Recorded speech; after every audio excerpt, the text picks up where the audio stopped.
de esta jornada. En esta ocasión vamos a iniciar con la desigualdad en salud que coordina el doctor Arnoldo Kraus y lo acompañan 3 personas, iban a ser 4, pero una persona tuvo que salir del estado, entonces nos notificaron a la hora de la comida. Le pido de favor a todos los grupos de estudiantes que nos acompañan, está la Universidad Pedagógica, está el ITESO, está la Universidad Veracruzana, sean bienvenidos y muchas gracias por su presencia. El doctor Kraus quiere identificarlos, entonces voy a pedir de favor si se levantan los de la Universidad Pedagógica para que los identifique el doctor Kraus. Ahí está el grupo de la Universidad Pedagógica. Luego la Universidad del ITESO, por favor, los que se tomaron la foto. Y Tecnológico de Orizaba, por favor. Ahí están, doctor. Y luego está la Universidad Veracruzana. Por favor, todas las personas de pie. Ahí están, doctor. Pasaron lista. Dejo a ustedes al maestro de ceremonias, quien va a presentar a cada uno de los participantes en este conversatorio. El doctor Fernando Fernández se va a tener que retirar porque tiene una llamada y lo vamos a llevar a que haga una llamada internacional. Gracias.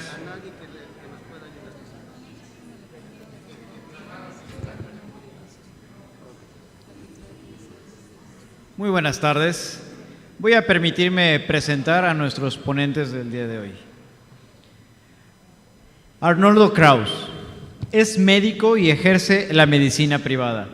Es profesor en la Facultad de Medicina de la Universidad Nacional Autónoma de México.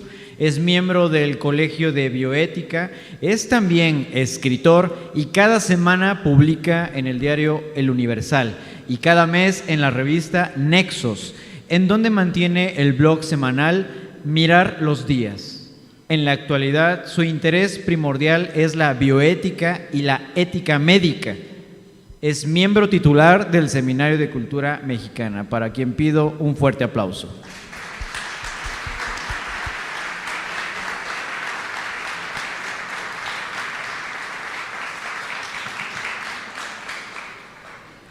Nos acompañan también Luis Muñoz Fernández. Él es presidente de la Corresponsalía de Aguascalientes. Es médico cirujano por la Universidad Autónoma de Aguascalientes y especialista en anatomía patológica por el Instituto Nacional de Ciencias Médicas y Nutrición Salvador Subirán. Cuenta con un máster en bioética y derecho por la Universidad de Barcelona, así como es miembro del Colegio de Bioética. Por favor, un fuerte aplauso.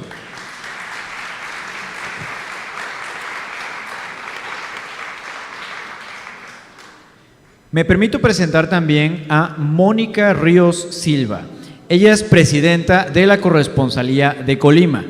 Es médico cirujana y partera, especialista en medicina interna y doctora en ciencias médicas. Desde el año 2014 es profesora e investigadora de la Universidad de Colima por el CONACYT.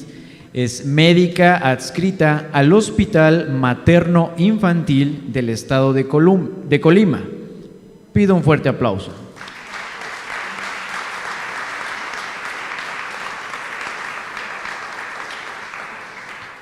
Y por último, pero no menos importante, Elba Stephens Walford. ¿Lo pronuncié bien? Sí, gracias. Es secretaria de la Corresponsalía de Cuernavaca, Morelos. Es licenciada en Etnología por la Escuela Nacional de Antropología e Historia, maestra en Humanidades por la Universidad Anáhuac del Norte. Es autora del libro El Bestiario Morelense, ebook en el umbral y raíces del pensamiento mágico. Colabora como investigadora dentro del proyecto Etnobotánica, Plantas Medicinales y Parteras del Instituto Nacional de Antropología e Historia. Un fuerte aplauso.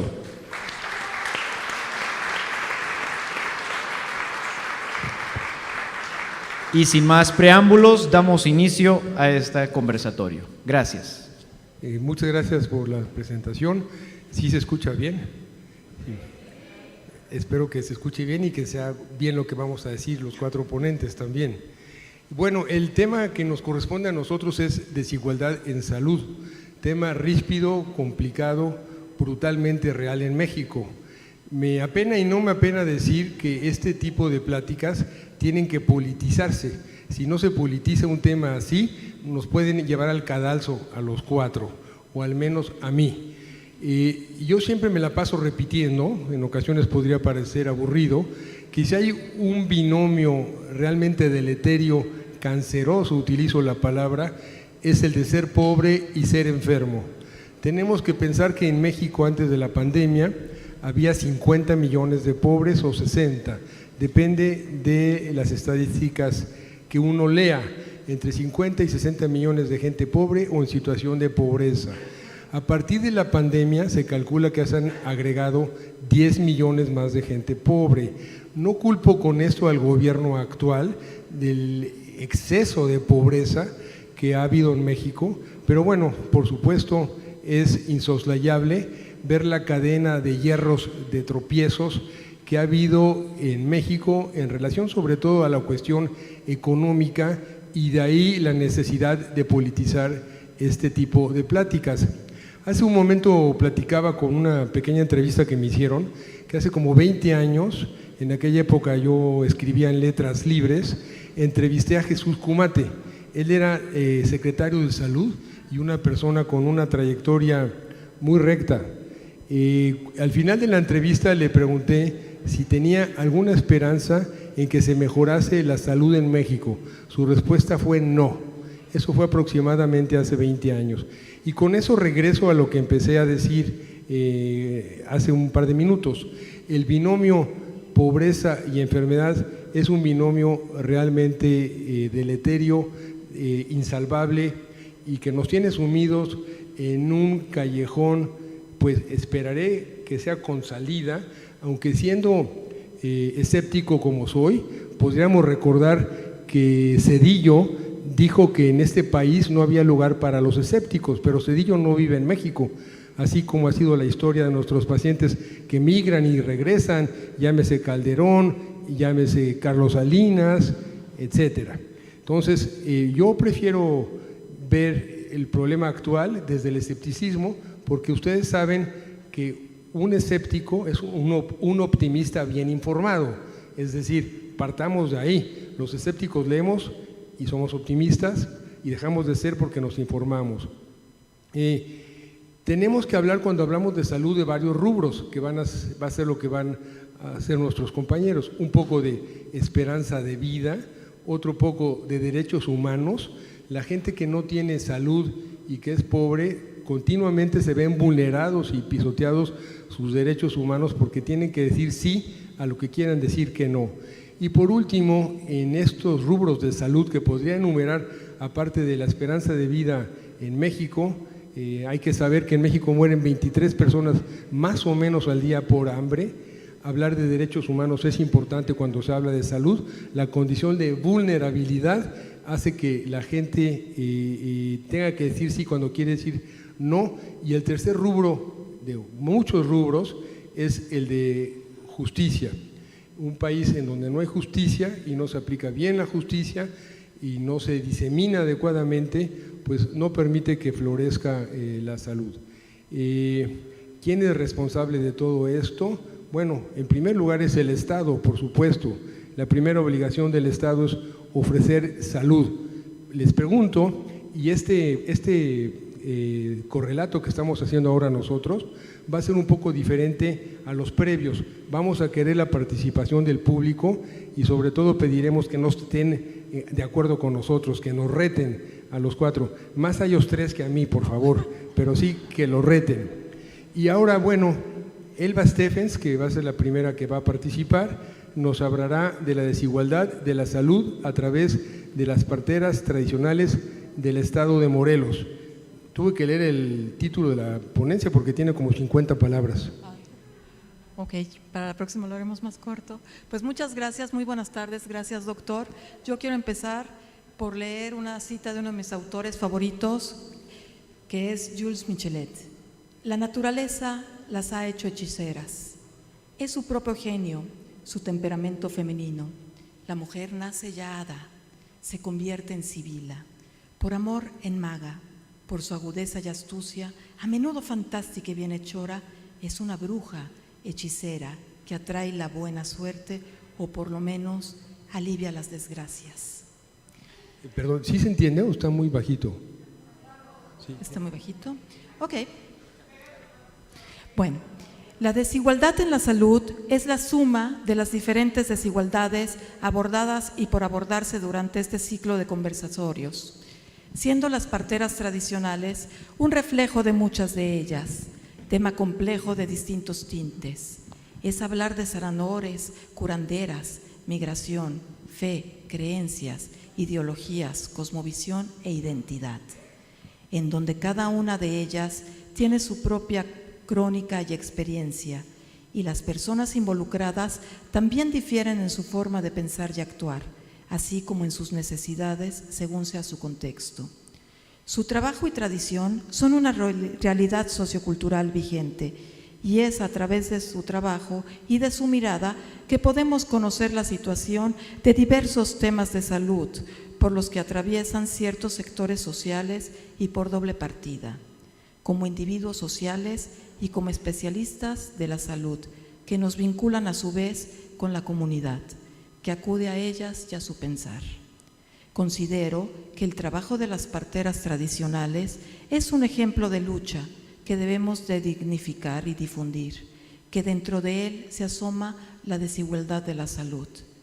Esta investigación antropológica con la que colaboro inicia hace más de 30 años en el Jardín Etnobotánico de Morelos, creada por la bióloga Margarita Vilés Flores, quien funda este proyecto, Etnobotánica, Plantas Medicinales y Parteras, teniendo como sede el Centro Regional INA Morelos, en la ciudad de Cuernavaca, donde se encuentra el jardín al que todas las parteras, curanderas y sanadores acuden y sienten como propio. De este proyecto nace la Red de Parteras Tradicionales en Morelos, formado por 100 mujeres, de las cuales 87 se mantienen hoy en día activas y también cuenta con un curandero, un partero tradicional. El estudio antropológico de esta red se ha llevado a cabo a través de la entrevista, la etnografía y en esta ocasión en especial para estos conservatorios por medio de la encuesta, la cual tomé las preguntas de este mismo y se las pasé a ellas personalmente para que ellas las contestaran, algunas pues no por medio de la tecnología, pero otras por medio del programa de Docs Google, el cual se les hizo llegar a través de una de WhatsApp, por medio de un chat que hemos mantenido a través de la pandemia, en donde diario tenemos comunicación de toda índole para estar informados, para darnos las buenas noches. Es una red de apoyo, lo cual demuestra vanguardia y modernidad. Aunque a ellas les gusta mucho el trato más íntimo y personal, y están muy contentas de que ahora ya nos podemos ver de nuevo en el Jardín Etnobotánico. La investigación por medio de esta encuesta arrojó las distintas problemáticas, así como carencias y aciertos del sistema de salud y de las instituciones, y también se vio cómo se las arregla la comunidad para llenar estos vacíos. Tizitl, llamaban los antiguos nahuas a estas expertas en el oficio de medicinar y partear, quienes se autodenominan herederas de un conocimiento ancestral transmitido de generación en generación hasta el día de hoy. Cartas vivientes en quien la gente confía y quiere, ya sea por su experiencia, trato, tradición familiar o simplemente porque no tienen otra opción en las comunidades. Estas mujeres han demostrado a lo largo de nuestra historia ser más que una alternativa y brazo de apoyo para el sector salud y para las comunidades, siempre luchando por no desaparecer, por el amor al pueblo que las reconoce, a diferencia de algunas instituciones quienes las marginan, solo las incluyen de manera total en su discurso, convirtiéndolas en algo folk, que atrae las miradas y los aplausos, ya que en realidad no las ayudan, las humillan o les asignan un papel que no les corresponde, siendo pocos los médicos que sí las apoyan y las ven como compañeras de trabajo, así como otros servicios de salud e instituciones con los cuales tienen redes y se apoyan mutuamente, sobre todo cuando hay una emergencia o algo sale mal. Pero esto, cuando se sale de sus manos, es generalmente por la imprudencia o ignorancia de la embarazada. Dadoras de vida y líderes natas, que se encargan por vocación o por tradición de atender el embarazo, parto y puerperio, prodigando al recién nacido el cuidado y a las madres la guía, yendo más allá de la salud y de la enfermedad, ya que brindan también el bienestar físico, emocional e incluso el social, acompañamiento, atención personalizada e integral de calidad y segura, siempre respetando la decisión de las mujeres y de sus familias, así como su preferencia, ejerciendo siempre su trabajo bajo una ética propia y responsable. Muchas de estas veces ni siquiera cobran. Cuentan con su propio consultorio. Un segundo, por favor. Cuentan con su propio consultorio, aunque a unas todavía salen a atender los partos a sus casas o si hay alguna emergencia. Buscan el respeto y el reconocimiento, no solo en un papel, a muchas de ellas no les interesa. Ellas tienen sed por participar, ser incluidas, respetadas y consideradas en las aulas y en los hospitales para enseñar y para aprender. Algunas han trabajado en clínicas atendiendo partos como enfermeras o traductores entre un paciente indígena y un médico, brindando tranquilidad al enfermo con sus apapachos. Su actividad influye positivamente para evitar la mortandad infantil en un 64% y de parto en un 67%.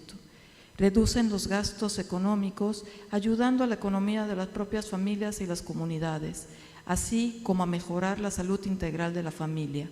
La ONU alerta sobre la falta de parteras en el mundo y dice que si hubieran más en todo el mundo, se evitarían 2/3 de las muertes maternas de recién nacidos y de niños que nacen muertos, salvando 43 millones de vidas al año. Tienen huertos familiares y enseñan a las familias a diseñar los propios, equilibrando así la naturaleza y a la vez concientizando sobre temas ambientales, de nutrición y medicina. Son grandes conocedoras de las plantas medicinales, disminuyen la saturación de pacientes en los hospitales y durante la pandemia su papel ha sido de suma importancia atendiendo partos seguros en casa. Muchas gracias.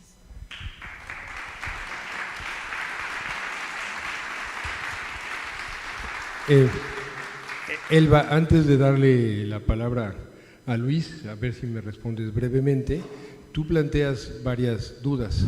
¿Nos puedes hablar de dos palabras que utilizaste, de acompañar y la segunda de desigualdad territorial?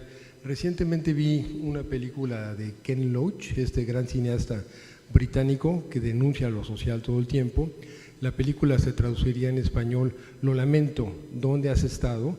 Y donde se ve que la esposa del personaje principal se dedica a acompañar a mujeres mayores de edad y a hombres también mayores de edad sin protección de la familia. Estoy hablando de Inglaterra. Se dedicaba a acompañar, limpiaba excrementos, etcétera. Tú hablaste de acompañar, háblanos un poquito de eso, breve, como puedas, y un poquito de la desigualdad territorial antes de darle la palabra a Luis. Pues bueno, acerca del acompañamiento, creo que es una de las características más importantes de las parteras tradicionales. Es algo que se ha perdido, porque ellas, aparte de que están muy instruidas y acompañan desde la cuestión de la sexualidad, de los derechos de la mujer y tanto de los niños como de la familia, es muy importante ese acompañamiento desde ahí, ¿no? Ok, ¿quieres tener hijos? Pues bueno, yo te ayudo, vamos a comer bien, vamos a orientarte. No quieres tener hijos por el momento, no te quieres embarazar, estás muy joven, pues vamos a orientarte también, ¿no? Dan este acompañamiento desde principio a fin. Cuando ya estás embarazada, pues ahí sigue el acompañamiento. Te dicen qué tipo de ejercicios debes hacer, cómo cuidarte, te apapachan, te consienten, te dan consejos, pero por el otro lado son médicos, ¿no? Que también están viendo que todo en tu embarazo vaya bien, te van acompañando en esta parte, en tu peso, que no comas de más, que tampoco estés anémica. Si ven que algo viene mal, de inmediato están acompañadas por algunos ginecólogos y otros expertos en la medicina y te mandan con ellos o les piden su consejo y trabajan en conjunto. Es otra parte del acompañamiento. Y el acompañamiento como pareja, como familia, es muy bonito el poder tener a tu bebé en manos de ellas, que reciben todos a ese bebé cuando llega al mundo y que estás con tu esposo, que estás con tu suegra, con tu mamá o con quien tú quieras, ¿no? Y que todos pueden ser parte y que estés en tu propia casa, es otra parte del acompañamiento, así como el posparto, ¿no? Que ya después ellos también se encargan del niño, lo reciben, le cantan, lo bañan, lo atienden, cortan el cordón según las creencias de cada quien, de cada familia, y pues también lo acompañan a manera de madrinas hasta que el niño crece y van orientando y te enseñan los huertos y lo van aconsejando y también la hacen de pediatras, ¿no? Si hay una mujer violentada, pues también la acompañan en esta lucha de cómo cuidarse. Muchas veces acaban en cuestiones jurídicas, legales, demandando y protegiendo los derechos de la mujer, de los niños o a veces del hombre, ¿no? ¿Por qué no? Son grandes líderes. Esa sería una cuestión acerca del acompañamiento. Gracias por tu respuesta. Ahora le cedo la palabra a Luis Muñoz Fernández. Él nos va a hablar, y desde el título es muy provocador el título, de la normalización de la desigualdad en la atención de la salud. Luis. Muy bien, muchas gracias. Gracias por su presencia. Gracias al Consejo Nacional por habernos invitado, al doctor Arnoldo Kraus, que me admitió en este conversatorio. Empezaré diciendo que me parece particularmente afortunado el título que se ha escogido para el coloquio, Rostros, porque ustedes y yo hemos escuchado a lo largo de la tarde de ayer y lo que llevamos del día de hoy varias ponencias, y a veces creo que puede uno caer en la tentación de pensar que estamos hablando de algo ajeno o algo abstracto, ¿no? La pobreza, la desigualdad, la inequidad, como algo que podemos contemplar desde afuera, cuando no es así. En realidad tiene rostro la desigualdad, tiene múltiples rostros que quienes trabajamos en el sector salud, sobre todo en el sector salud público, yo hace prácticamente 30 años que trabajo en un hospital público en la ciudad de Aguascalientes, pues contemplamos esos rostros todos los días en las personas individuales que acuden a atenderse con mayor o menor fortuna. En estos 30 años, y a pesar de este tiempo, creo que he conservado un rasgo de juventud que desmiente mi cara, pero que en el interior persiste. Y ese rasgo de juventud es la indignación y el evitar conformarse y caer en la trampa de que no hay remedio, de que no hay nada que hacer, ¿no? Uno de los puntos que quiero comentarles, muy importante para mí, es que debemos cambiar el discurso. Es fundamental, el discurso importa, las palabras importan, la forma en cómo nos expresamos sobre estos temas define de alguna manera la forma en cómo los entendemos y cómo pensamos resolverlos, ¿no? Y si desde un principio consideramos que no hay remedio, pues estamos vencidos de antemano. Es probable que no logremos resolverlos. Creo que a mi edad será difícil que yo los vea resueltos. Sin embargo, vale la pena hacer el esfuerzo, ¿no? O sea, como alguien dijo, la felicidad estriba en no llegar a la cima, sino en la escalada propiamente dicha, ¿no? Y bajo esa premisa, que a lo mejor podrán decir ustedes, pues es un consuelo, pues creo que vale la pena seguir intentándolo en el caso del ámbito sanitario, que bueno, desde luego somos médicos y como médicos suponemos que lo nuestro es lo principal, pero no mentiría si dijese que la salud es primero, ¿no? Es decir, no puede haber otros desarrollos, no puede haber intelectualidad, no puede haber otras satisfacciones si la persona no está sana. De modo que ciertamente la salud importa mucho. Y mi ponencia o mi presentación o mis palabras giran en torno a una cosa que me da mucho temor y que me indigna todavía. Es que, como en otros ámbitos, no solo en el sanitario, hemos normalizado la desigualdad. Hemos normalizado la enorme anormalidad en la que estamos inmersos en nuestro país, ¿no? En donde mueren decenas o cientos, cada día desaparecen otros tantos, y son tantos y tantos que acabamos por insensibilizarnos y asumirlos como justamente eso, la normalidad, ¿no? Estamos instalados en el caos y sin embargo pareciese que no nos damos cuenta. Por eso es tan importante cambiar el discurso. Yo tuve un paso efímero por la administración pública en el sector salud. Solo aguanté un año como director médico del hospital en el que trabajo.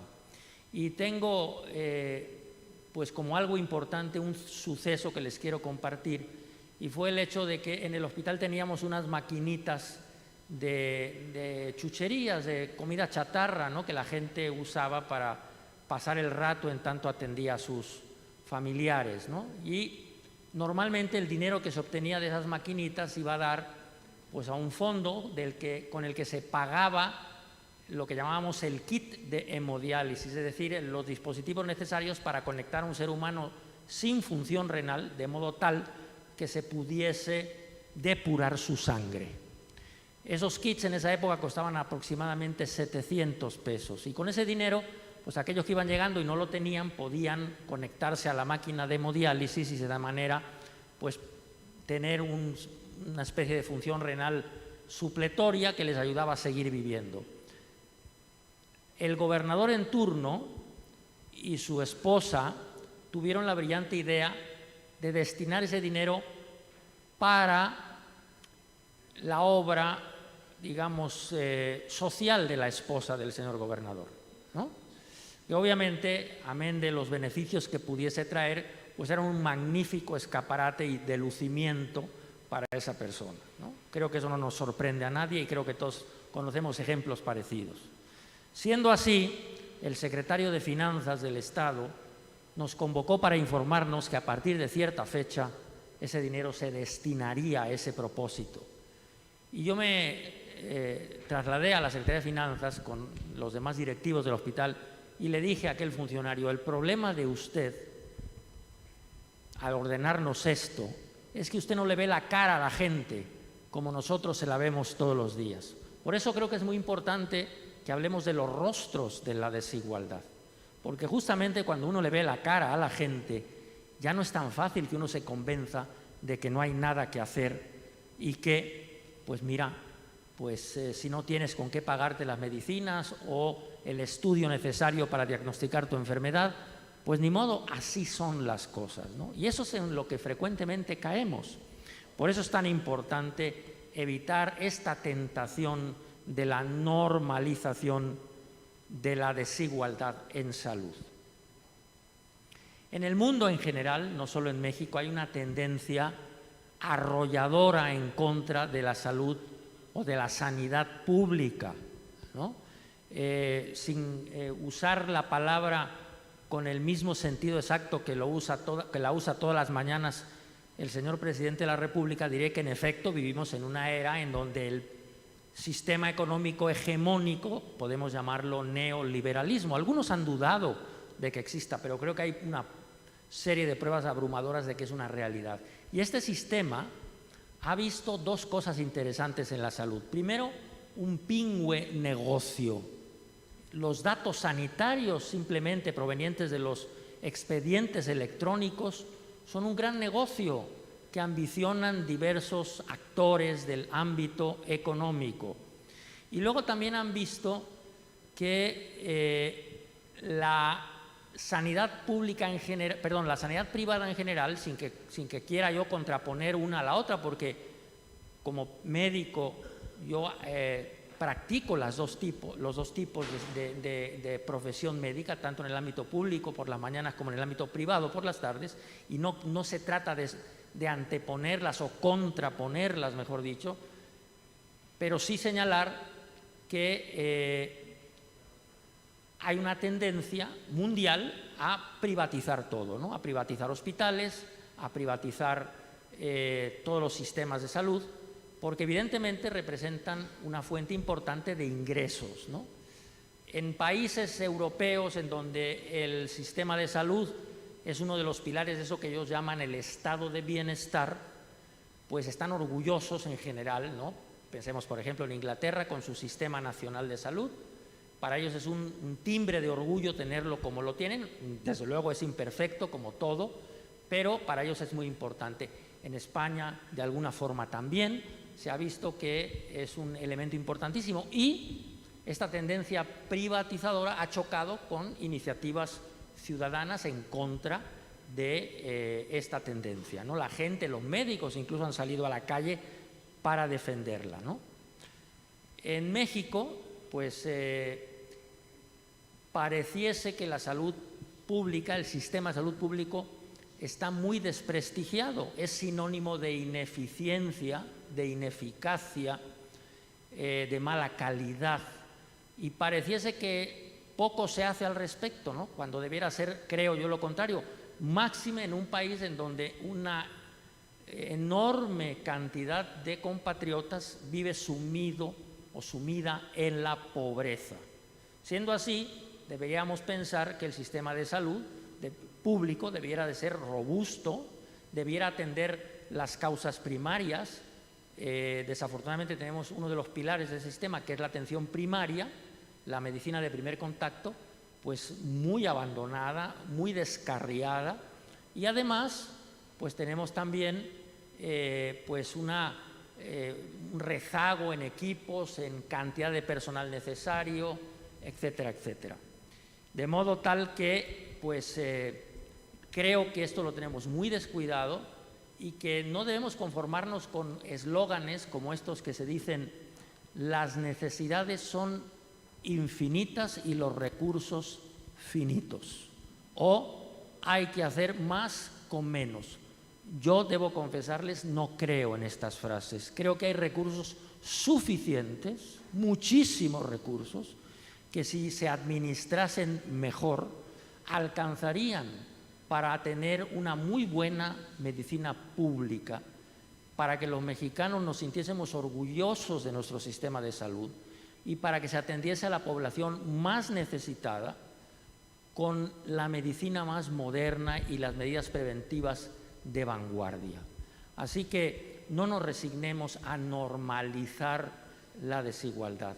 Sigamos pugnando por obtener lo que realmente todo México merece, que es un sistema de salud que lo atienda cabalmente y debidamente. Y no pensemos que hacerlo desde los gobiernos es una dádiva o es una limosna, es un derecho al que tenemos todos que tener acceso. Creo que en este sentido, y con esto quiero cerrar mi presentación ahora o mis palabras ahora, voy a invocar las palabras de un obispo de los primeros tiempos de la cristiandad, maestro de San Agustín de Hipona, era San Ambrosio de Milán. Permítame un segundo porque no lo tengo aquí en el teléfono, así que voy a permitirme leer esta cita que creo que reúne lo que acabo de decir de una manera asombrosamente vigente. San Ambrosio de Milán decía: no es algo vuestro lo que le estáis otorgando a los pobres, más bien estáis devolviéndoles algo que les pertenece, pues estáis usurpando lo que se ha dado en común para el uso de todos. Gracias.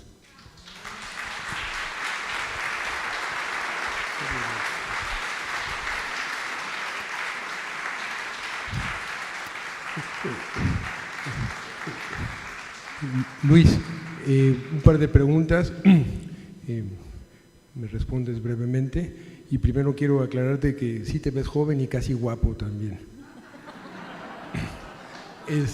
A ver, Luis es patólogo, aunque dice que vio pacientes. Él ve los pacientes a través del microscopio.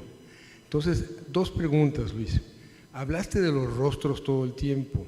Yo sé que una biopsia te revela el dato de la cara y los guiños de un enfermo a través del microscopio. Levinas, este gran filósofo de la otredad y de la alteridad, decía: desde el momento en que yo veo el rostro de otra persona, soy responsable de él. Tú te referiste a eso. Y la segunda pregunta, Luis, hagámoslo breve. En México se acuñó este maravilloso término de patología de la pobreza, que tú lo conoces, el público quizás no, pero en México hace 30, 40 años, y quien discutió mucho este término original del doctor Celis, si no me equivoco, fue el doctor Ruy Pérez Tamayo, recientemente fallecido y parte de este seminario, y se hablaba de la patología de la pobreza. No se requieren muchas palabras para explicar que la patología de la pobreza, morir por desnutrición, por VIH, por COVID. En México la gente que murió más fue gente pobre por COVID, no fue gente que podía pagar hospitales. Y hablaron de la patología de la pobreza. Unas pequeñas palabras sobre el rostro de que te apoderas tú y sobre la patología de la pobreza. Con mucho gusto. Sí, yo soy patólogo, ¿no? Además de los pies, veo otros territorios de la anatomía. Es cierta la duda que tiene Arnoldo al decirme cómo es posible que hables de los rostros cuando tú ves los cortes histopatológicos, que son rebanadas de tejido de 5 milésimas de milímetro de espesor teñidas con colorantes. La razón es que atrás de cada preparación histológica está un ser humano, y eso a mí no se me olvida. De otra forma sería como un filatelista, un coleccionador de estampillas, pero no. Detrás de cada preparación histológica, o como decimos coloquialmente, de cada laminilla, hay un ser humano, y eso lo tenemos muy presente algunos de los que nos dedicamos a la anatomía patológica. Y por otro lado, la anatomía patológica nos da la oportunidad de contemplar sin filtros la devastación orgánica de la pobreza, porque atrás de cada enfermedad hay un determinante social, que ahora están de moda, por cierto, los determinantes sociales de la salud.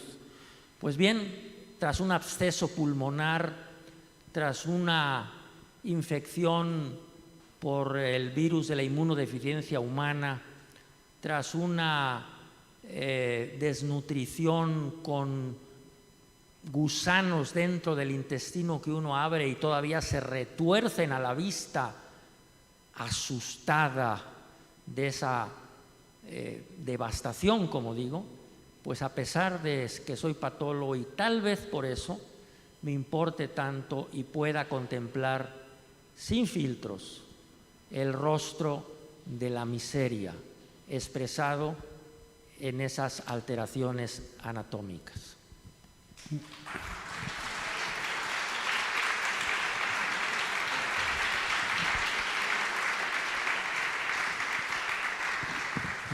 Gracias, Luis.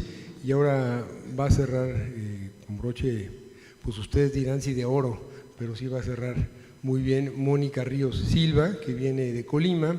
Ella nos va a hablar de un tema muy interesante que se concatena con temas que se discutirán a posteriori. Su ponencia se llama Desigualdad en Salud, el caso de la salud reproductiva. Gracias, Mónica. Gracias, buenas tardes a todos. En primer lugar, quiero decirles que es un privilegio para mí estar por primera vez en el coloquio del seminario. Un privilegio por representar a mi corresponsalía, estar con personas comprometidas con la misión, y pues un privilegio estar en la mesa con usted también y mis compañeros. Quiero retomar un poco lo que mencionaba el doctor Muñoz, que en mi ponencia voy a hablar mucho de cifras, pero estas cifras representan rostros, ¿no? O sea, nos sirven para hacer comparaciones, nos sirven para dimensionar, pero son personas las que hay detrás de estas cifras. Y entonces, pues quisiera que no perdiéramos de vista esta situación, puesto que me voy a centrar mucho en ellas.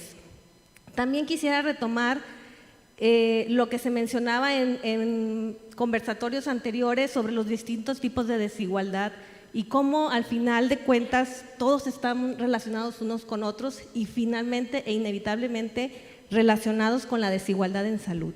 De modo que se vuelve un círculo vicioso, puesto que si consideramos que la salud actualmente, la definición es el estado de bienestar biológico, psicológico y social, pues es fácil identificar que si falla uno de los aspectos, pues no se tiene salud. Y pues lo mismo aplica para la salud reproductiva. La salud reproductiva se define también como el estado de completo bienestar físico, mental y social, pero específicamente los aspectos relativos a la sexualidad y a la reproducción en todas las etapas de la vida. En particular, la salud de la mujer durante el embarazo es considerado como un indicador del desarrollo de los países y la muerte materna una medida que pone de manifiesto la inequidad entre las poblaciones.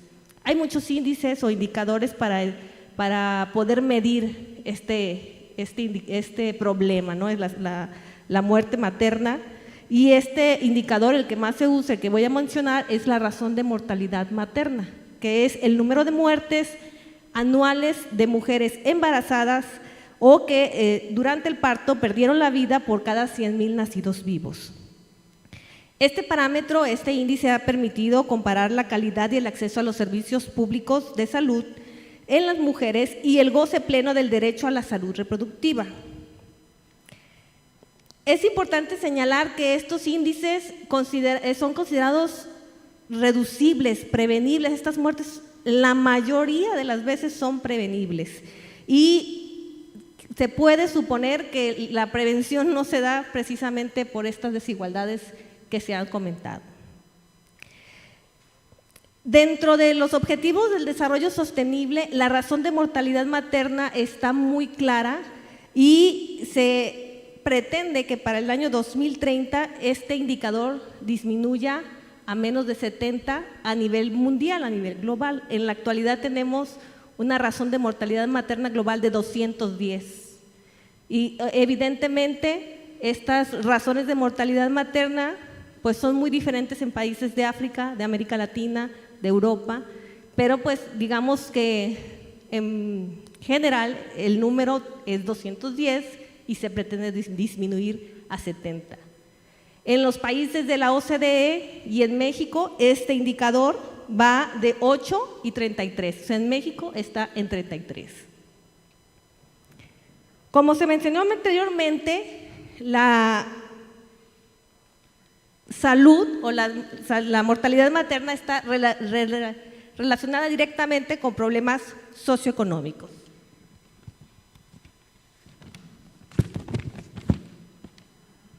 Por ejemplo, México es uno de los países que tienen más gastos de bolsillo a nivel regional y de América Latina.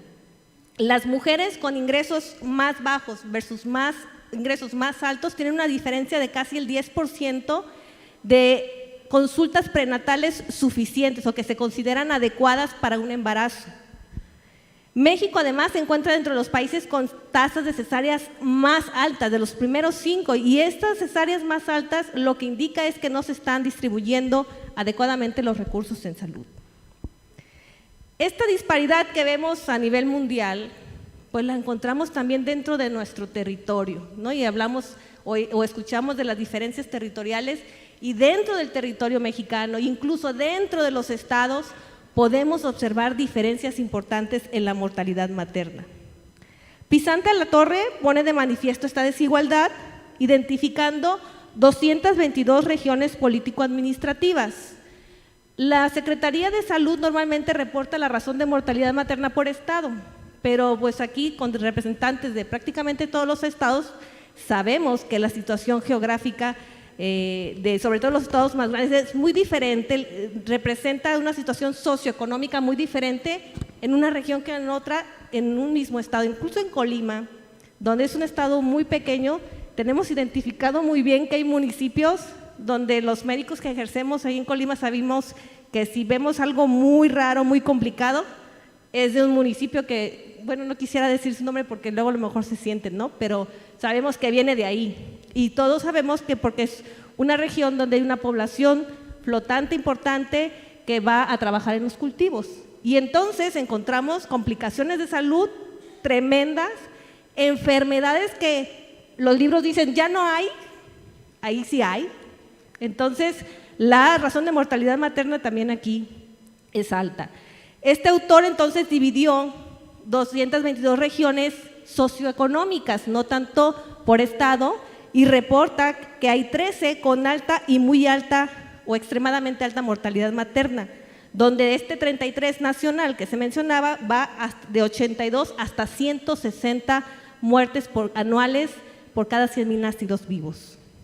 Y da la casualidad que estas razones de mortalidad materna se presentan en estados del sur o en regiones geográficamente de difícil acceso en estados del norte.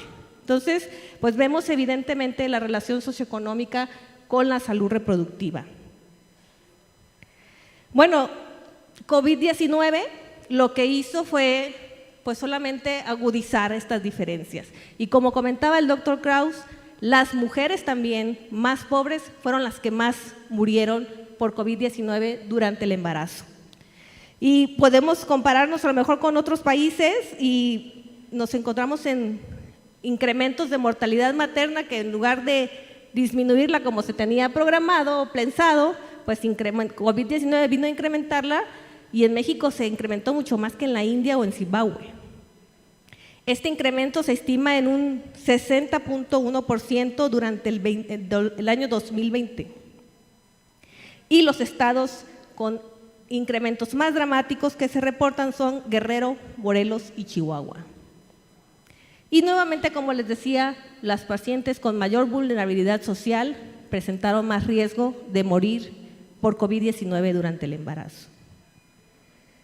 Hasta aquí sería mi primera intervención y pues gracias por su atención. Mónica, muchas gracias por tu presentación. Te hago un par de preguntas porque las tienes en tu texto. ¿Puedes explicarles al público, y esto es muy importante, el concepto de violencia obstétrica? Sí, la violencia obstétrica no es algo muy estudiado. Antes de la pandemia se reportaba que aproximadamente en México el 23.6% de las pacientes sufren violencia obstétrica. La violencia obstétrica es el maltrato y abuso durante la etapa del parto y generalmente es ocasionada o más bien es practicada por el personal de salud, es decir, médicos, enfermeras, camilleros, etcétera. No hay estudios durante la pandemia, no tenemos una cuantificación, pero si consideramos, bueno, yo trabajo en un hospital materno infantil y lo primero que teníamos era miedo a contagiarnos nosotros, las pacientes tenían miedo, entonces no iban y ¿qué sucedía? Pues llegaban y las regañábamos porque no iban y luego las pacientes no decían que ya habían sido diagnosticadas por COVID porque en el hospital donde estaba yo, donde está una servidora, no era un hospital COVID. Entonces, si decían que tenían COVID, se tenían que ir a un hospital COVID, entonces mejor decían que no. Pero como el sistema de salud nos avisaba, esta paciente sí tiene, entonces, pues pobre paciente así le iba, ¿no? Además, las restricciones de compañía, la paciente entraba sola desde afuera. Si antes entraba al área de expulsión o de tococirugía sola, ahora desde afuera de la reja del hospital tenía que entrar sola. Entonces todo eso hace un ambiente propicio para la violencia obstétrica y pues estoy segura que si la medimos incrementaría. Y rápidamente este autor que menciona este porcentaje menciona que las pacientes con bajo nivel socioeconómico resultaron con menos violencia obstétrica, que pareciera paradójico, pero lo que él comenta es que probablemente ni siquiera la reconocían, probablemente la normalizaban y no se daban cuenta de que estaban siendo sujetas de violencia obstétrica. Mónica, y para tu estudio y para lo que nos comentas, para las mujeres pobres fue una verdadera catástrofe el COVID-19 en cuanto a número de muertes y enfermedades. ¿Es correcto? Es correcto, la COVID-19, como mencionaba usted, doctor, es que muchas mujeres que tuvieron oportunidad de acceder a un servicio privado, pues optaron por él, porque tenían, como me comentaba, el miedo de acudir. Los servicios de salud se vieron saturados y en un inicio parecía que las mujeres embarazadas no tenían tanto riesgo como por ejemplo con influenza, que luego se evidenció el mayor riesgo de muerte en las embarazadas. En COVID no sabíamos. La verdad, yo tengo una publicación en donde los primeros casos no encontrábamos un mayor riesgo de muerte por COVID, pero sí como que se complicaban de las otras enfermedades secundarias. Ahora, si sumamos la muerte directa por COVID o muertes por complicaciones, por ejemplo, preeclampsia se asocia a COVID, pues estas mujeres se morían más. Pero son mujeres que además, pues si la estrategia fue por celular, te voy a seguir tu control prenatal, me mandan los resultados por internet, y ni siquiera, porque la verdad es que no todos tenemos un celular. Ahí sí, creo que alguien por ahí comentó, todos tenemos ahorita un celular inteligente. No todos. No todos vivimos en una región donde hay internet, que llegue la señal. Entonces, si esta fue la estrategia para disminuir o atender a estas pacientes, porque disminuyó significativamente la atención prenatal, pues las mujeres con menores recursos en áreas geográficas poco accesibles fueron más afectadas porque no fue posible seguirles y darles mensajes sobre datos de alarma. Yo creo que esto pues contribuyó importantemente. Unas muy breves palabras. ¿Hay violencia obstétrica con las parteras? Una respuesta breve. No, al contrario, se complementa. Ahora sí que yo estoy del otro lado de la desigualdad. Al contrario, aquí ellas protegen eso y muchas mujeres salían corriendo de los hospitales y venían con las parteras a tener a sus bebés, y por otro lado se les subió a muchas el trabajo en tiempo de COVID precisamente porque se sentían más confiadas y más seguras y acompañadas. Gracias, Elba. Yo soy un defensor a ultranza de la relación médico-paciente, es decir, como decía un médico norteamericano en la graduación de 1920 en Boston de sus alumnos, un doctor de apellido Peabody, él decía, el arte de cuidar a los pacientes radica en cuidarlo. Parece un pleonasmo, pero no es un pleonasmo. Para cuidar un paciente hay que saber quién es el paciente, hay que conocer su rostro y es la única forma de cuidar al paciente. Eso lo dijo Peabody en 1990 en la graduación de sus alumnos en Harvard. Traigo esto a colación por lo que dijo Elba en relación a lo que dijo la doctora Ríos. Las mujeres se sienten mucho más cómodas con una partera que sí se interesa en el paciente, que conocen su nombre, su rostro, su historia, etcétera, etcétera. Porque también valdría la pena recordar que la medicina y la que lamentablemente no se ejerce en el sistema de salud se acabó cuando los médicos, en lugar de preguntarle al paciente cómo ha estado usted, cómo le va a la familia, a qué se dedican sus hijos, le preguntó dónde le duele. Es decir, desapareció la persona y apareció el sitio del problema, el dolor del corazón, el dolor de la cabeza, y la persona ya deja de importar. En los sistemas de salud en general, y si es una crítica que hago, no contra los médicos porque están saturados, nunca ven a los pacientes, no se les toca y no se sabe quiénes son, cuando, como se sabe, la curación del paciente empieza desde la palpación, desde la mirada, de saber un poco parte de la historia del enfermo. Dos comentarios más, antes de pedirle al público que intervenga. Si no quieren intervenir, pues vamos a quedar muy mal nosotros cuatro, caray. Así que espero que los hayamos motivado a intervenir. Dos comentarios más. En México nos encontramos sumidos en lo que se llama la trampa epidemiológica, que es lo peor que le puede suceder a una nación. La gente muere por enfermedades de la riqueza, llámese en accidentes, cáncer, diabetes mellitus, insuficiencia respiratoria. Eso al Estado le cuesta muchísimo. Luis habló de hemodiálisis Yo hablaría de pacientes que tienen dependencias de estar usando ventilador y regresar al ventilador, y eso es incosteable para ningún modelo de salud en el mundo. Y la trampa epidemiológica consiste en que también la gente muere por diarreas, muere por desnutrición, muere porque no hay acceso a los hospitales en épocas COVID y en épocas no COVID. ¿Estamos sumidos en esa trampa? Sí. De ahí mi idea de que hay que politizar este tipo de pláticas.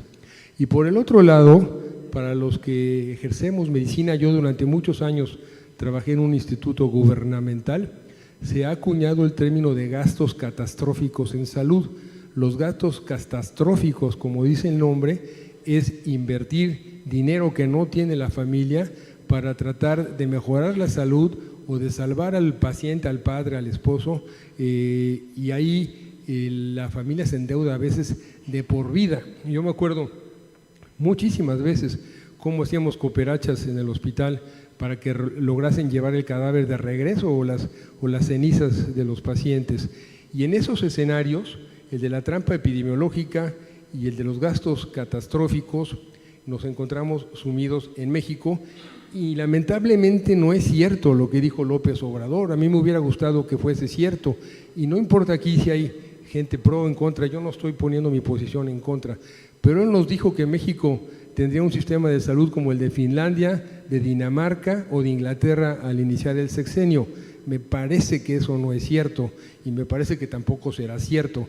Ya dije que un optimista bien informado tiene que ser una persona escéptica.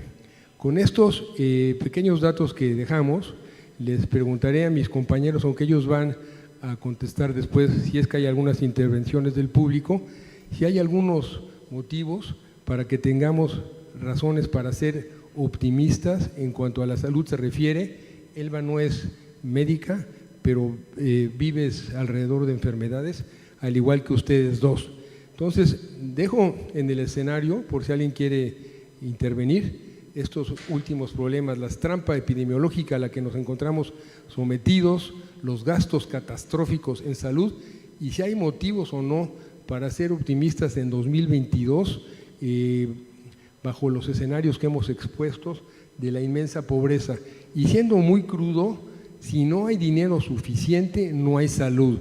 Es un axioma, es una hipótesis, eso es una realidad. Yo sostengo que es, por supuesto, una realidad. Empecé hablando yo diciendo que si hay un binomio catastrófico, lo voy a apellidar ahora, es ser pobre y ser enfermo.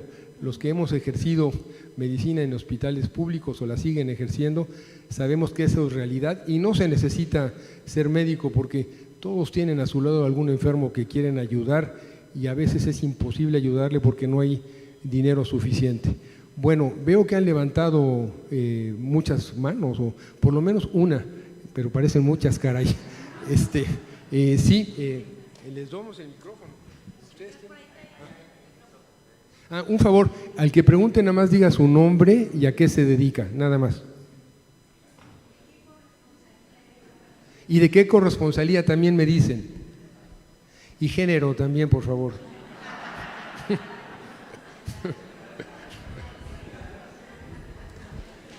Muy buenas tardes, mi nombre es Carlos Peralta García, soy médico ginecobstetra, hice mi internado en 1980 en el Hospital General de Colima.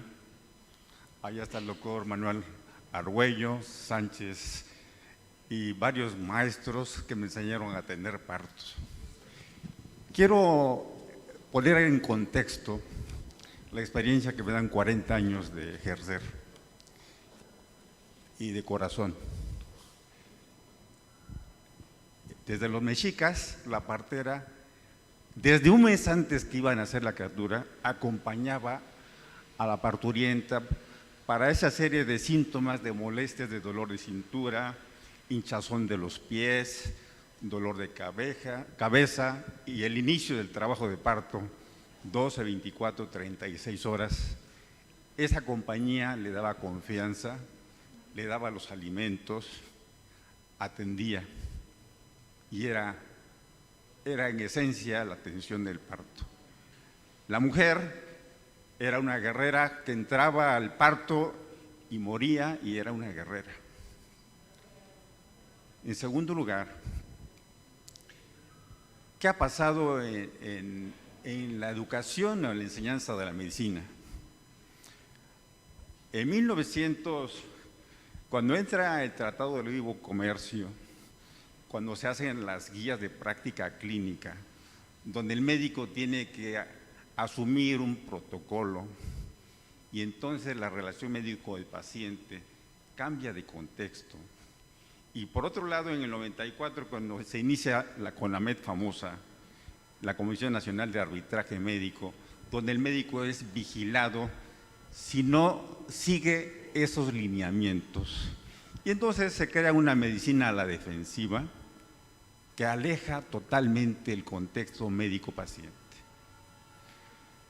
Yo soy aparte originario de Huautla de Jiménez, Oaxaca, de donde es famosa María Sabina, un pueblo mágico, donde había muchas parteras porque ejercí en mi pueblo.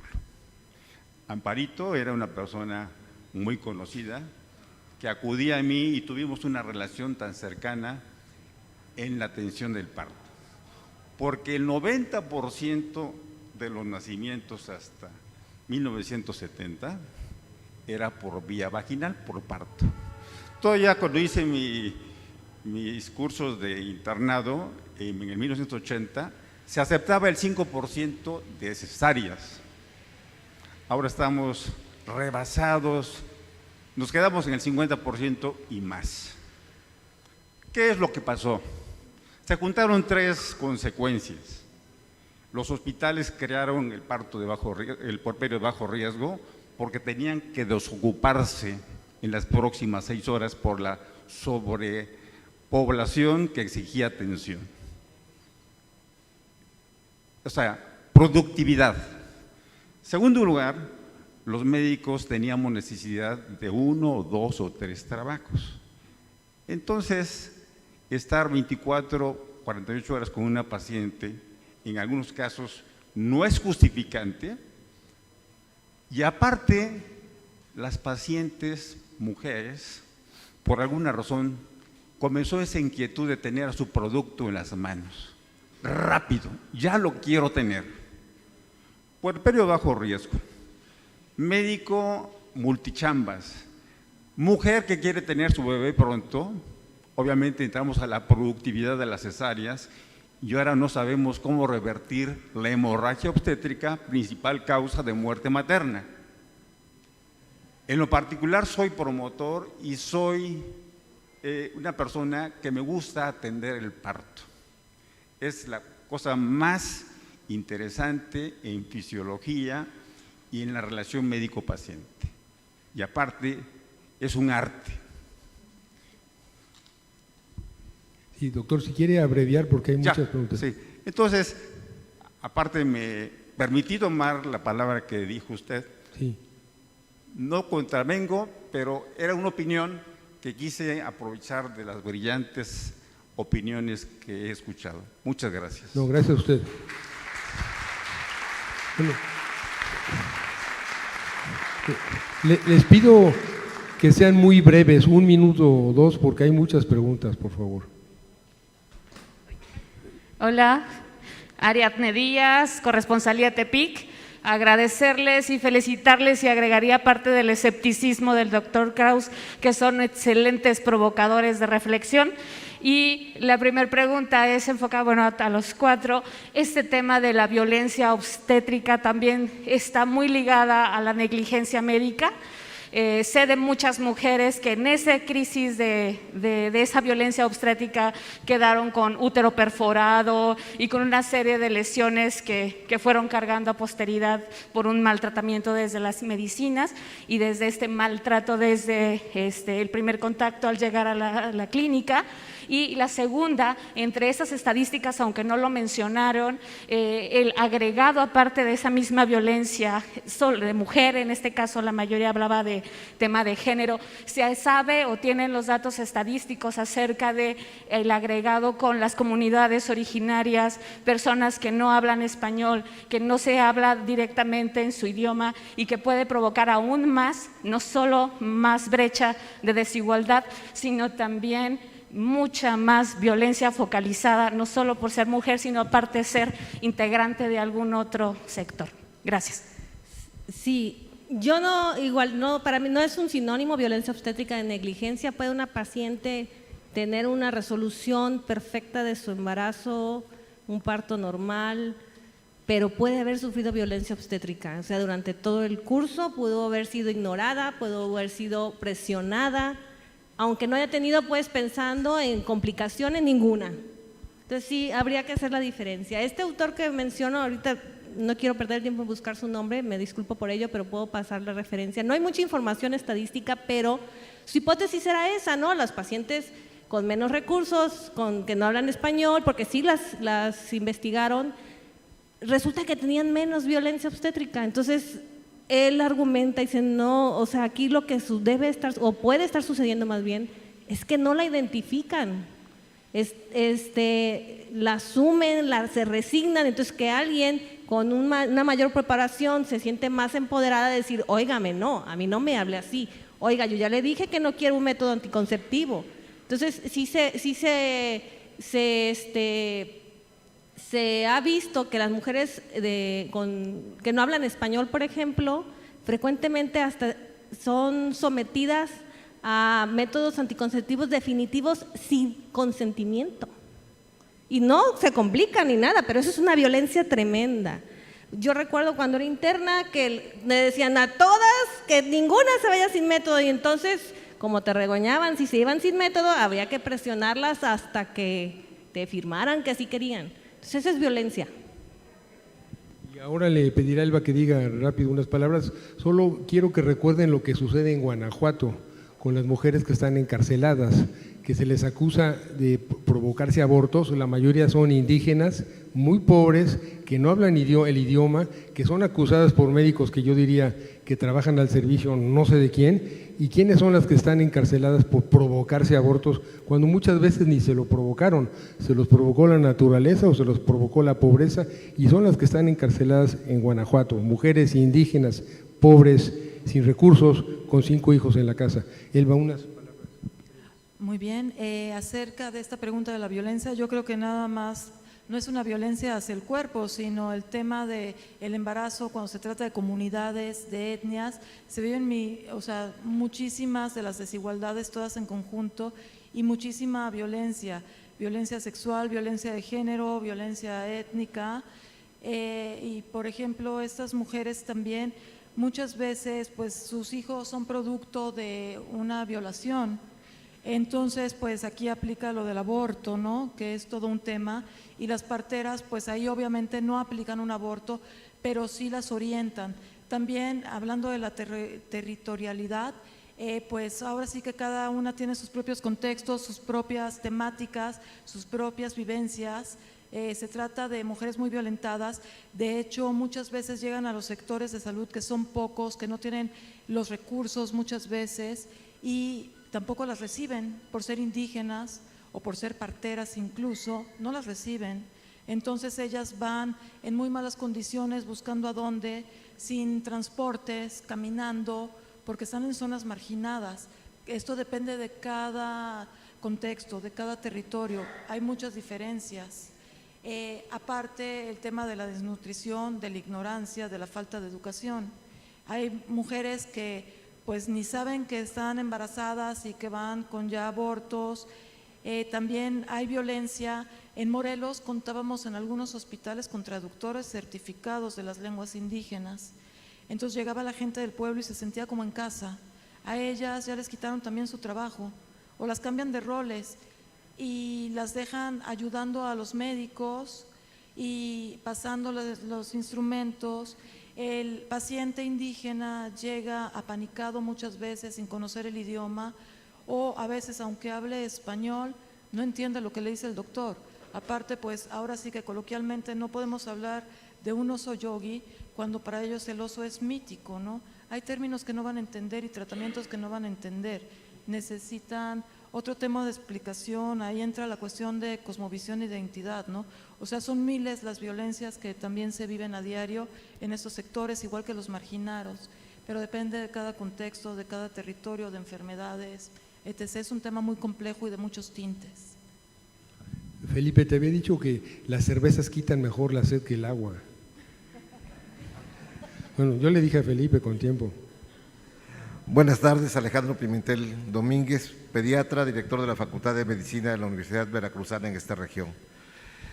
Soy un convencido de la atención primaria de la salud, soy un convencido de que la vinculación con el ser humano, con el pueblo, con las caras, con los rostros es una necesidad, que las parteras son parte fundamental del enlace que tenemos y soy totalmente convencido que los hospitales no son ni para nacer ni para morir. Pero en este tiempo hemos ido apagando los rostros, doctor. Sí, los rostros no solo no están, a los rostros se les va apagando. Cuando la comunidad no tiene accesibilidad y no puede bajar una embarazada, se le apagó la luz.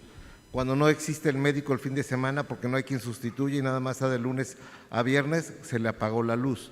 Cuando no tiene oportunidad de acceder a alimentos saludables porque finalmente crecen las tiendas, los Sabritas, los Oxxos y todas las cadenas que tienen, se le apagó la luz.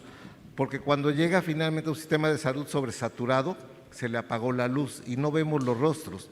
Porque cuando al médico le saturan el exceso de trabajo y como decía el doctor Peralta, tiene que hacer 2 o 3 trabajos y no puede encontrar esa vinculación con el paciente, a ese paciente se le apagó la luz y dejamos de ver los rostros. Y entonces parecieran como luciérnagas, aparecen en ciertos momentos que hacen un contacto por una necesidad social, porque les hemos arrebatado un bien que es intangible, ¿sí? Le hemos arrebatado la salud, porque nos apropiamos de un nombre que decimos pomposamente Sistema Nacional de Salud, que ni es sistema, ni es nacional, ni es de salud. Sin embargo, en ello yo creo que sí hay esperanzas. Como pediatra vi durante el COVID que retomamos la lactancia materna. Como el pediatra encontramos nuevamente los rostros de las madres viendo con sus hijos. Se enfermaron menos los niños en casa. Tuvimos oportunidad de preocuparnos de parte del desarrollo, pero también hay muchos riesgos, la tecnología, el internet, el celular en niños de 6 meses ya en la cuna. Hay demasiadas desviaciones apagando rostros y creo que una preocupación es preocuparnos por el ser humano que está ahí en cada contacto que tenemos con ellos. Gracias.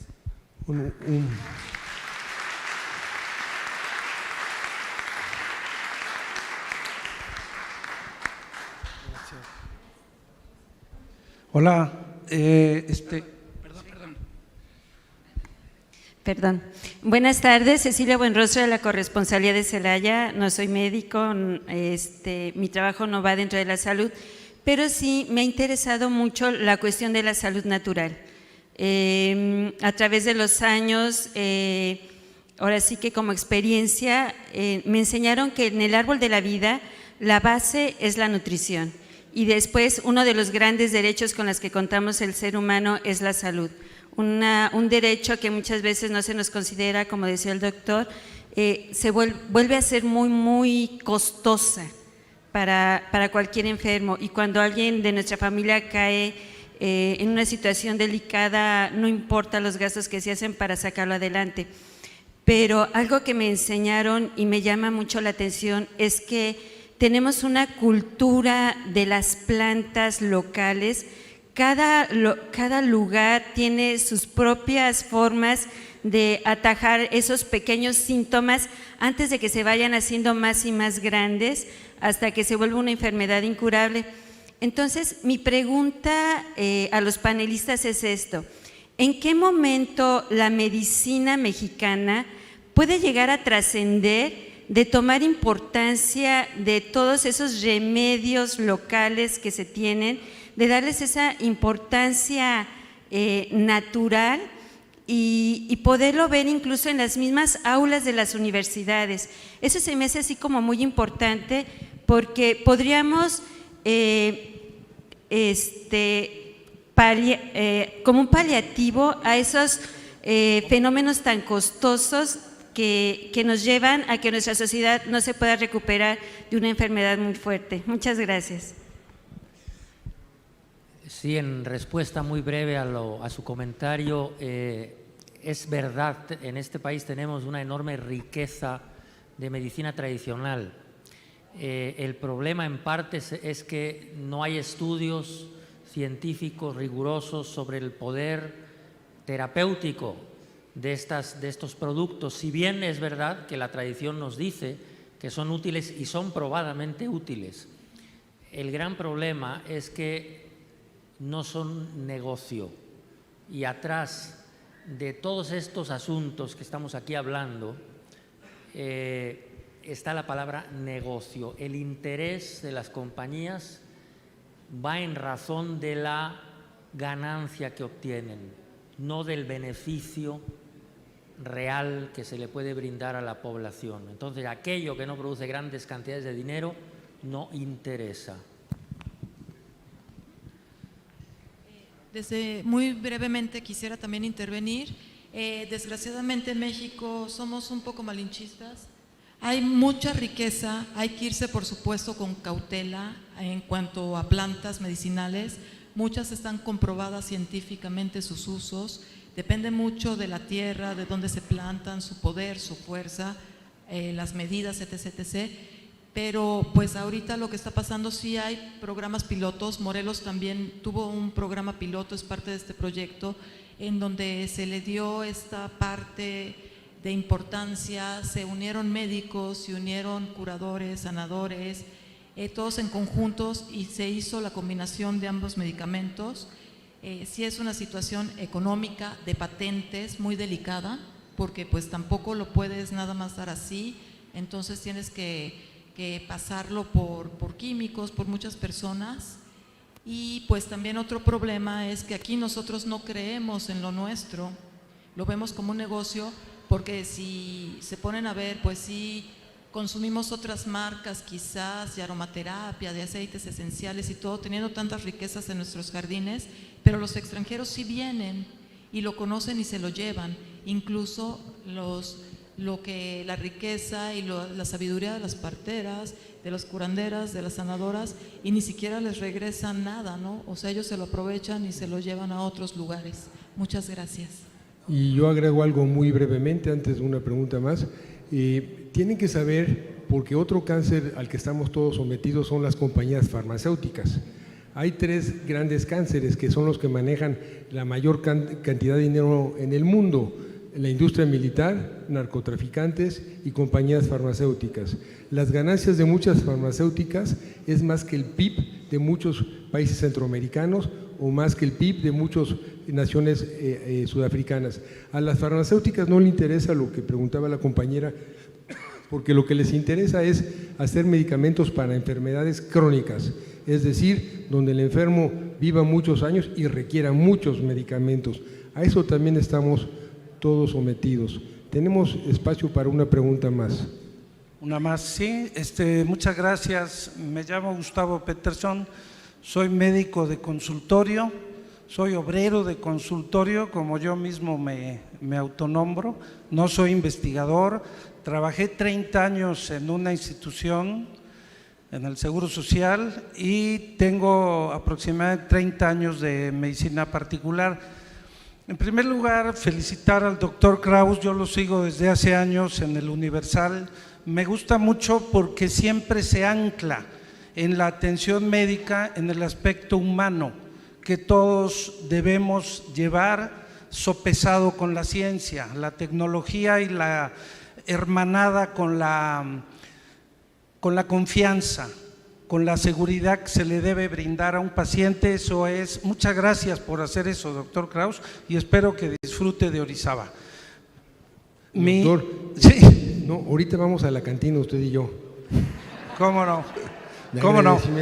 Mi comentario es muy rápido, en el sentido de que cuando estamos frente a un paciente e intentamos venderle la idea de cuál es el método de su curación, encontramos muchas trabas de que no quiere, no todos por supuesto, no quiere realizar la terapia, la dieta, los cuidados que debe de ser para el bienestar. Hay un sinfín de factores sociales, culturales, educativos. Yo al menos, yo recuerdo que al pasar por una facultad de medicina, inclusive en las residencias, jamás nos pusieron una materia que se llame nutrición y jamás nos pusieron una materia que se llame autocuidado. En mi opinión, mi comentario es rápido, urge poner en las currículas de cualquier tipo de alumno, materias tan básicas que tienen que ver nada más y nada menos con la supervivencia, el autocuidado y la alimentación. México es un país que come riquísimo, pero comemos muy mal. Hay una cantidad enorme de enfermedades crónico-degenerativas que, si bien son un negocio para las compañías farmacéuticas, las familias y los pacientes que las tienen, pues tampoco lo hicieron a propósito. Es una trampa, yo diría, de tipo social y cultural. Muchas gracias. Bueno, según el reloj, gracias doctor. Ya, ¿nos podemos robar unos minutos? Okay. Una más. Alejandro Magredo González, de la Corresponsalía Campeche del Seminario de Cultura Mexicana. Me llamó la atención mucho la expresión, ¿se oye bien? La expresión trampa epidémica. Ahí le preguntaría al doctor Arnoldo Kraus si en el tema de trampa epidémica entra el COVID-19. Mire usted bien, la mitad de los que estamos aquí más o menos tenemos nuestro cubrebocas. Entonces, si entra el COVID-19 en el panorama de la trampa epidémica que vive México, ¿y qué recomendación hay para este nuevo año de COVID? Porque, por ejemplo, en Campeche la mitad tiene miedo y la otra mitad no tanto. Es todo. Gracias. Doctor, si gusta lo platicamos ahora porque ya estamos sobre el tiempo. Ya se acabó el tiempo según esto. ¿Mandé? Doctor, ¿quiere presentar? Por favor. Mire, ustedes dijeron que querían que hubiera muchas preguntas y aquí viene una. Ahora se me aguantan, por favor. Mire, va a ser breve. Nada más quiero que nos comenten algo sobre los medicamentos de patente y los que también son de patente, pero que son los genéricos y los otros que son los similares. Entonces, ¿qué puede la población hacer cuando no creemos, y yo soy una de ellas, que prefiero tomar un medicamento que aunque me salga más caro, prefiero tomarlo porque me hace, no sé si es psicológicamente, que creo que me hace mejor que comprar uno de similares? Bien. Y si quieren las dos últimas preguntas, ahorita se las respondemos en corto aquí, porque ya nos están diciendo que acabamos. Aquí dice 0000. Sí, la primera pregunta del compañero de Campeche, ¿me la puedes resumir? Porque ya se me olvidó. ¿Cuál? Ya, la trampa epidemiológica se incluye COVID.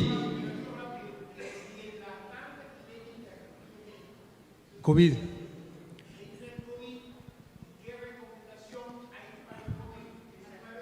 Mira, el COVID ha sido un gran problema. Yo me la paso repitiendo sin ser experto en COVID, pero tengo muchos amigos que me explican que entre más sabemos del COVID, menos sabemos. Eso es real.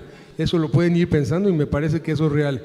Entonces, no entra en la trampa epidemiológica. Son enfermedades de la pobreza, de la patología de la pobreza y enfermedades crónicas como diabetes, cáncer. Entonces, no entra. Y en la otra pregunta, el control de calidad en México es pobre. Me da pena decirlo. Entonces, no es posible comprar un antihipertensivo que cueste menos que un chicle. Y eso es real. Cuando van a las farmacias y compran medicamentos que cuestan menos que un chicle, pues caray, quizás no son buenos medicamentos. Sin embargo, los nuevos medicamentos son impagables. Por ejemplo, el tratamiento de hepatitis C puede costar $1,5 millones de pesos. ¿Para qué sirve ese tratamiento si nadie lo puede pagar? Que sería otra de las cuestiones que podríamos platicar en el próximo congreso, el valor del conocimiento en la medicina. Si no se distribuye el conocimiento en una forma que se apellide justicia, pues hay que cuestionar el valor del conocimiento. Bueno, con esto concluimos. Les dejo la pregunta que ya no pudimos responder. Si podemos, debemos, queremos tener optimismo o estar obligados a tener optimismo por hijos, nietos que nos siguen en esta que es nuestra casa, México. Muchas gracias por las preguntas.